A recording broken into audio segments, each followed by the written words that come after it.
What's goody, y'all? It's Goody, y'all. Welcome to another episode of Gabbing with Goody Gabor.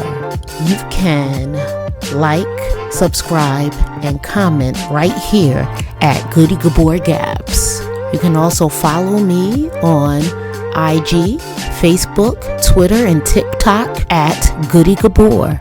I appreciate your attendance. Now let's get into it.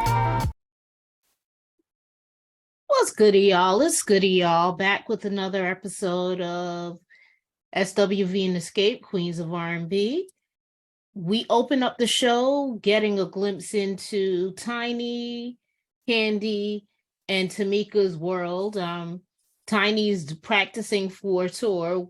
I love Rain. Rain, I think, is talented. Like, she does have a voice. If you hear her like singing in the background, she has a voice. I think she even may have an album because Tiny and T.I. don't play about making sure she get what she's supposed to get.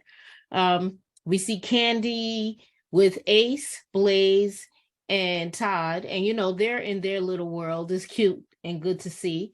Then we have Tamika and her daughter. I think her last daughter's name is Asia. I could be wrong. And Asia got all the attitude in the world. She's sassy as hell, and Tamika's like, you might get that from your dad's side of the family, but then she admits that, you probably get that from us. We then see that, Taj is home in Tennessee, and Latasha's in Tennessee because she just met with Motown. So, they meet at the African American History Music Museum, which I have to go to because it looks dope.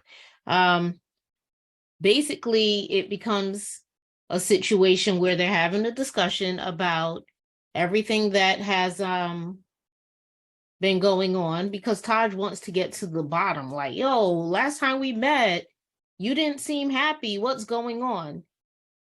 Latasha gives her the same horse and bull story, we have issues. It's me and my sister because she disrespected my mom. But Taj can see the ambiguity surrounding most of the statements. It's not like anything concrete. It's not a real issue she has. Latasha admits to her that she was down there, sourcing a deal with Motown, which is interesting to me because her whole reason for not telling the group was, it's not interesting. She believes Kandi stopped her deal the first go round. So she's fine sharing it with Taj because she doesn't think Taj could or would stop a deal for her. So yeah, I guess that plays well. In any event, Latasha's still on the bullshit. If you ask me, Latasha is still on the bullshit.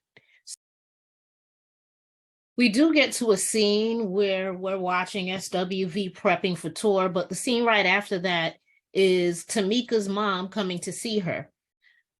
Tamika cooks for her mom. It's the favorite dish. She sets the plates out, eager to please. As she's talking to her mother, you could tell her mom's trying to bring her back into the fold, like what they're accustomed to doing. And that's not really going to work for Tamika anymore. For whatever reason, she has come to a point where she realizes that what has been going on, the norm, isn't good enough for her anymore. It's interesting to me because I come from a close family too, and my mom used to be someone who was in everything for everyone, right? When you have a close family like this, there are a lack of boundaries, right? Because the mom is saying she's the fifth member of SWV. Sorry, she's the fifth member of Escape, which does not make sense. Over the years, we've heard more about Kandi's mom.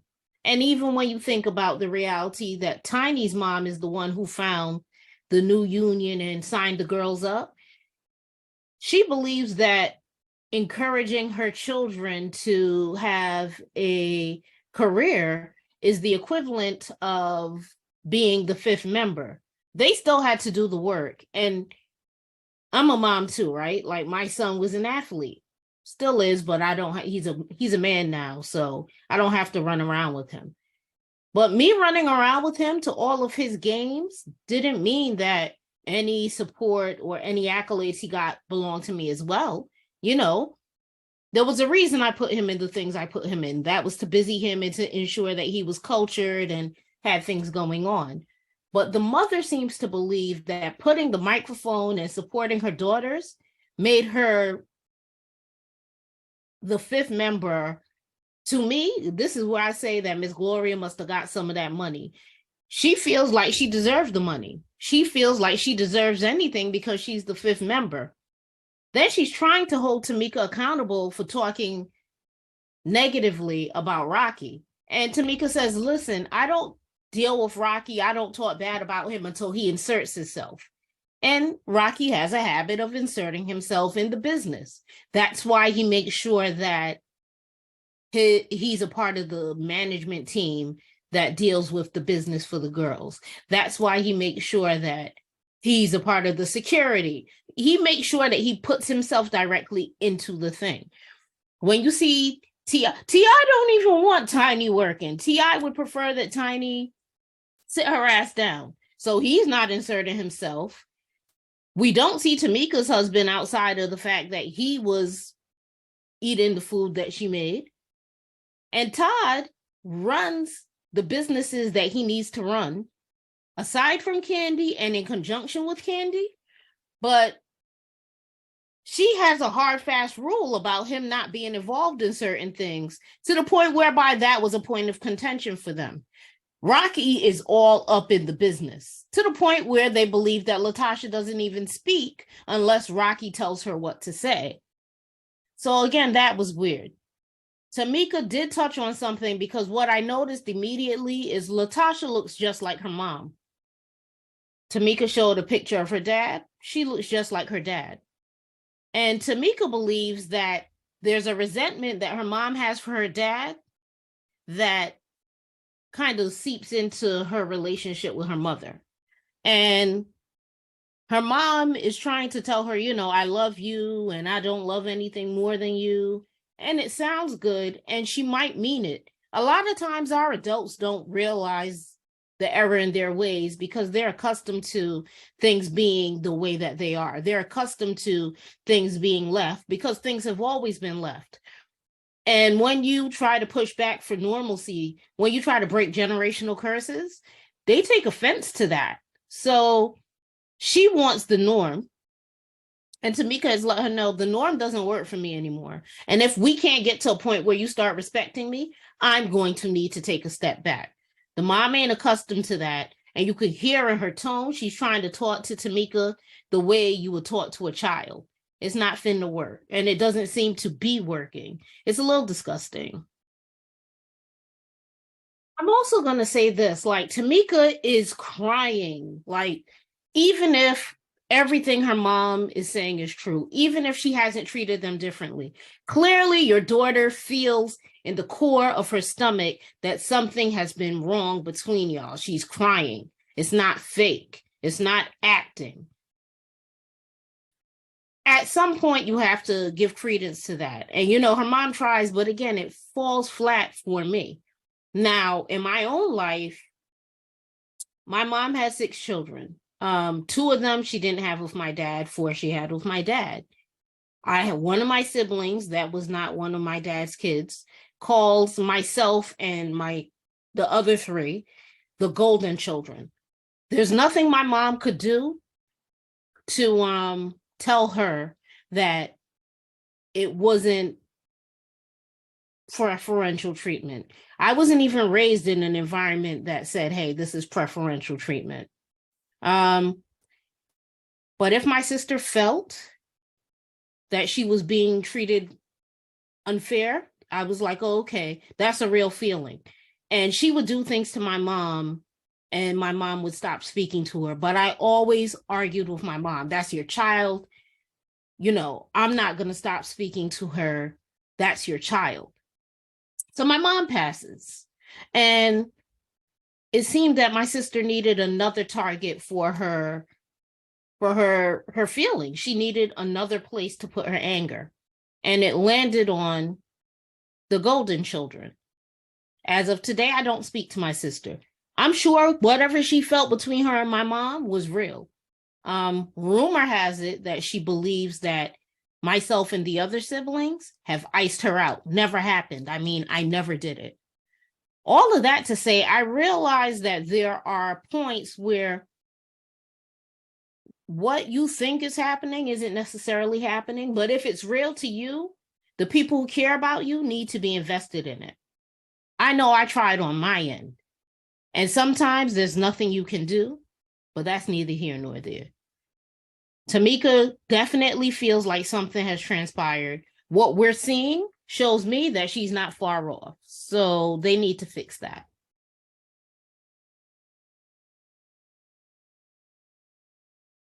So in the next scene, we see that Taj is the glue for everybody. Taj is the connector between SWV and Escape. She's the connector between members of Escape with other members of Escape, Tasha and everybody else. She is the connector. And I guess if she's the connector on the SWV side, the connector on the Escape side is Tiny, but whatever. She meets with Kandi and they're having a discussion and she lets Kandi know. I saw Tasha and, she met with Motown. She has a gospel deal on the table. Kandi's like, this seems like a repeated history. I'm not quite sure why she thinks that she can't do both, but whenever she has something going on or she has a deal on the table, she's elusive. She doesn't want to have any answers. Everything we do stresses her out. This is history repeating itself. She's not wrong. We've seen it. We then get to Lily and her son, which I think is great because, Lily lets it be known, me and this boy are not friends. Now, I have a 26-year-old son. He and I are not friends. There was a point where I was like, I don't even want him drinking around me, but that's not realistic. But he calls me mom. We will never play any games with him calling me by my name. Hell, he doesn't even speak slang around me, which is a little odd, but I don't really speak slang around my elders either. I like to think I'm fun. I like to think the kind of discussion that Lily and her son are having are similar to a discussion my son and I would have, but I wouldn't have been talking about my vagina monologues or whatever. That's not a discussion I would have had with my son. We also learn how tough Lily had it as a result of Coco making the decision to go solo. I'm not sure if Coco knew that going solo would have that kind of ripple effect, but it did.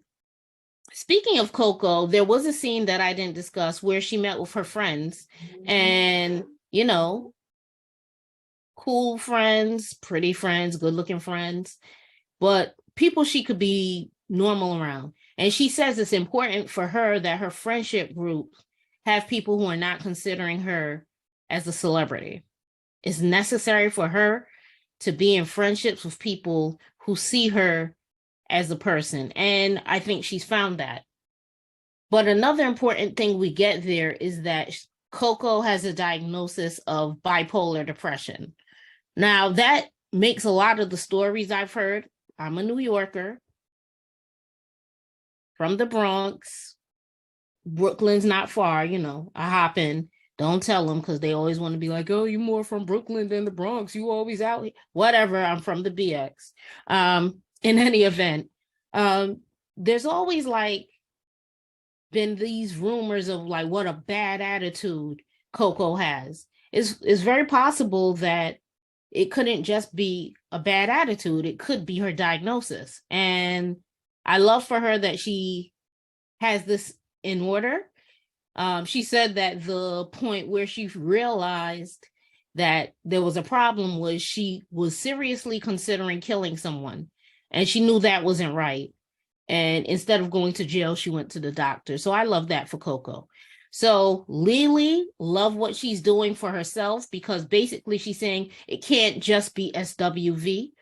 I'm never going back to being homeless and sleeping in my car again. And Coco, I know what's going on with me now. And I'm going to get that under control. I want to pause to say this is like my first time. Well, not the first time, but a time that I'm going, this is me and you on camera. I am a retired MC. I have hip hop hands. My apologies, but I am who I am. Got hip hop hands. Can't do anything about it. BX. So we down to the studio with Latasha. Usually when I'm watching these shows and they go to the studio, the songs are horrible. But I don't expect that for SWV nor Escape. The song she's working on sounds great. Her voice is amazing. No one's ever disputed that. It's that attitude that.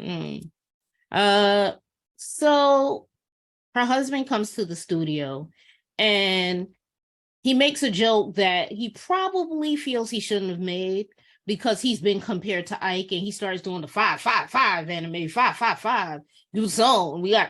And he also says something along the lines of, I might need to get on the track. It's I always say it's disgusting. I don't like it. The jokes seem too close to home for me. All of their scenes seem really rehearsed, like this is what we're going to say when they have the camera on us. I really love the studio that they're in, though. Like I like I said, am a retired MC. There are not many booths I've been in that had a whole kitchen or a whole lounge set up in the room. You in the booth, it's you, the noise proofing, and then spitting. So, okay. Another thing that is interesting to me, and I said it in the last video, what we have heard and seen from Rocky, like with Divas, the R&B Divas show, and how that ended. Because remember, Niecy Gilbert stopped it because she was like, he threatened her life and she wasn't down for that. So, bear with me. So, it's interesting to me that he is seemingly a hothead. And Latasha got mad again, not because she was being spoken to, but because her sister was speaking to the people that work for them. But everybody is so cool with, I forgive Tamika for saying I took money from her. But I don't understand why she would say that. It seems rehearsed to me. It's BS. I believe they took that girl money. And again, to revisit what I said, Tamika's husband is a man with a career that's not, yes, it's adjacent to the music industry, but it's not dependent upon the new music industry. He could do security for a VP, a CEO, an event venue. If it got crazy, he could do security down to the retail stores or whatever. However, in an industry that's up and down and left and right,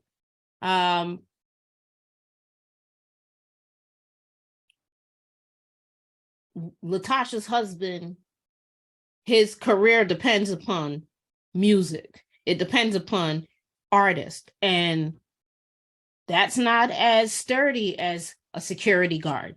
And because it's not as sturdy as a security guard, you get to this point where he might have needed the money. I think that they might have been losing, like probably had to pay some bills and give Gloria her money for being the fifth member of the group.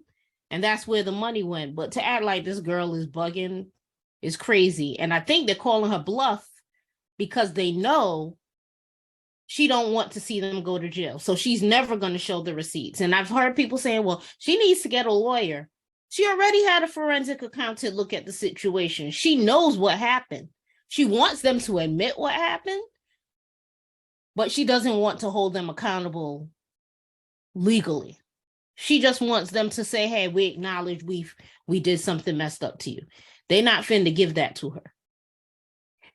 Latasha, Rocky is weird to me. I don't like it. I wouldn't be a part of it. If I have been a part of it in the past, like being with a man who was very opinionated, it'll never happen again. So that's what that is. We now go to Coco and her son, who looks exactly like her. He's gorgeous, actually. She's gorgeous too, but he is gorgeous. His skin, his hair, his nails. Whoop, his nails are did. In any event, he got a voice on him too. He sounds just like Coco. And he's letting her know, Mom, I don't want to go back to dental school. Now, I want to take a step back. There is the truth. We do not have a lot of Black dentists. However, there's another truth. Dentistry is considered one of the careers that has a very, very high suicide rate. Dentists tend to be very depressed. They're not happy with what they're doing.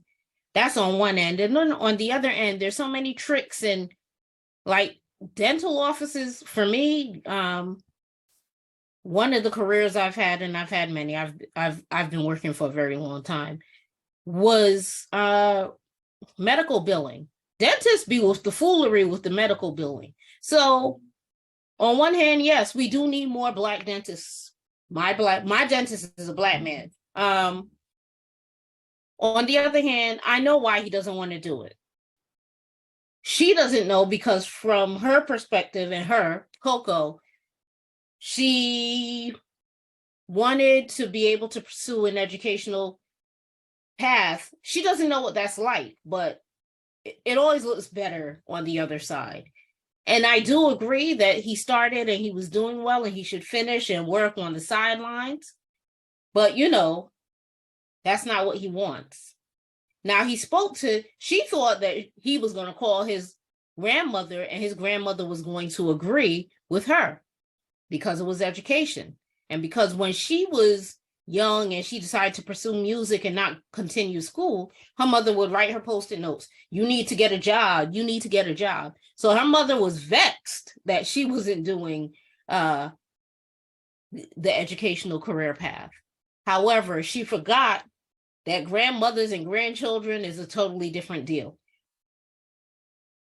I'm West Indian. I used to get licks, right? Like I would get licks, lashes, licks, beatings, call it what you will.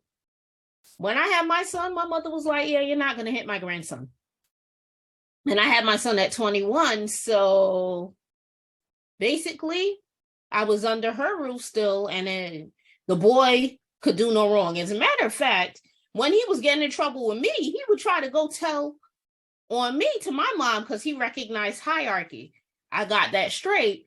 But the bottom line is grandparents treat grandchildren different than they treated their children. And when I checked my mom about that, tried to give her my Tamika moment, Mom, you wouldn't for me. My mother was like, when you know better, you do better. And I wish I had someone to tell me, like I'm telling you, don't touch my grandson. Okay. As a result, her grandson never got lashes, licks, beat, none of that. To him, getting beat is when he lose a race or lose a game. For me, get a beat, I never played any sports. So I got, in any event, he calls the grandmother and he's like, well, what if I take a year off? I do support a year off to figure out what you want to do. The gap year, I do support that because a lot of people just run into education and waste a lot of money instead of trying to figure it out. But the mom was like, that's a great idea. And Coco was sitting there with mommy juice all on her because that's what you have. Mommy juice, grandmother. So the grandmother gets the accolades because the grandma always gonna be cool. Mommy, not so much. And he's looking at her like, so me and grandma agreed. I'm gonna take a year off and pursue my education. There did come a point where he felt like his mom was gonna force him to go to school and he was crying. When he got up off that phone with his grandmother, he was like, yeah, so grandma and I agree. So you majority rules. So, let's get it popping. In our final scene, SWV is rehearsing for a show they have, and Escape is coming down to see if they could start having the discussions again. SWV's management is saying, we only have a month. The venue only has one spot. There's only a month. Y'all got to figure this out so we can figure out the details. That's where the love is, the details. When they get to sitting down, they don't know if Latasha is going to show up. Hell, Latasha didn't know if she was going to show up. But Rocky told her to go down there and show them who you are, because she's supposed to be the Beyonce of the group. Whatever. In any event, they're there. They're having the discussion. Latasha does show up. And when everyone's sitting down to have the discussion, it's like, are we doing this or not? And everyone puts their hand in, except Latasha, took a while. So the thing is, the group has decided one missing member doesn't stop the show. So it would be 3 SWV versus 3 Escape. Now, Funky Dineva did a review on the second episode, and he said the worst thing Tasha did was let them know that they could do the group without her. I think her showing up was just her showing up to see what was going to happen. And something did happen. What happened was, as they were having the discussions, like, yes, we're going to do the show, Kandi brought up, well, who's going to headline? Headlining, if you know the music industry, the headline, this is what the issue was with Monique and DL Hughley, right? The headline, you get accolades for being the biggest artist, or maybe you get paid more, or I'm not sure of the intricate contractual details, but Kandi mentions it and basically says, when Escape tours, we are always the headliners. This is true. This is business. You can tell that Kandi's the only one who's going to open her mouth to have the discussion about business. But Tamika and Tiny agree, and Latasha ain't really been around. As a matter of fact, you can almost also tell that Latasha knows that this is where she could check out the game, because Kandi's ruining things again. This is the thing. At this point, Escape doesn't have management, because they were trying to have a discussion about management, and that went left. They don't have a lot of time, so they have to have these discussions now. If we agree to this, things are going to move quickly. We need to decide who's going to headline or what that looks like. People think it's ill-placed, but it's business. Tamika and Tiny agreed. They had that discussion. And because Tasha didn't want to discuss management, there was no management for them to refer SWV's management to. It's awkward, but it's necessary. It's a tough discussion, but tough discussions are necessary. It goes left. Lily, who don't play, she from the BX2, and Coco from Brooklyn was like, basically, Taj, you deal with this, because this is BS. I don't even understand why they're mentioning this now. This is whack. So Tasha and Lily, it's Coco and Lily go to the back. I feel like in this moment, Tasha's like, I knew Kandi was going to ruin everything. Okay. Taj also doesn't agree. But Kandi's saying, like, y'all know what it is. Like, between Tiny and myself, we are going to get a bigger draw because of our other businesses. If you get a Real Housewives viewership, if they want to come down to the venue, they're going to show up. They're going to pull up. They're going to pull up in droves. In 2017, I went to Essence Fest with the sole purpose of seeing Escape. It happened to be like an anniversary of some sort for Master P, Nola's very own. They put him on the big stage, and they put Escape in this room. And there was almost a problem They were at capacity in the room, and there were still droves of people trying to get in the room to see Escape. Why? Because Escape doesn't perform often. It was going to be the first time seeing Escape. My homegirl, who was like, no, we got to go, she was like, I love Escape. It's my favorite group. Based on that alone, yeah, they're going to have people showing up. Tiny's going to have people showing up because Tiny has fans outside of music. Kandi has fans outside of music. SWV has fans. I am one. As a matter of fact, I'm a bigger SWV fan than I am an Escape fan. But whatever. This is where things get cranky, crunchy, things stall. It's not looking good for this get together. That's all we have. Thank you for bearing with me. Thank you for bearing with the hip hop hands. I'll try to control them, but it's not likely because I speak with these things. I'm an MC. It's what I do. All right, y'all. Bye. That's what's goody. That was goody. Thanks for watching. Catch y'all later.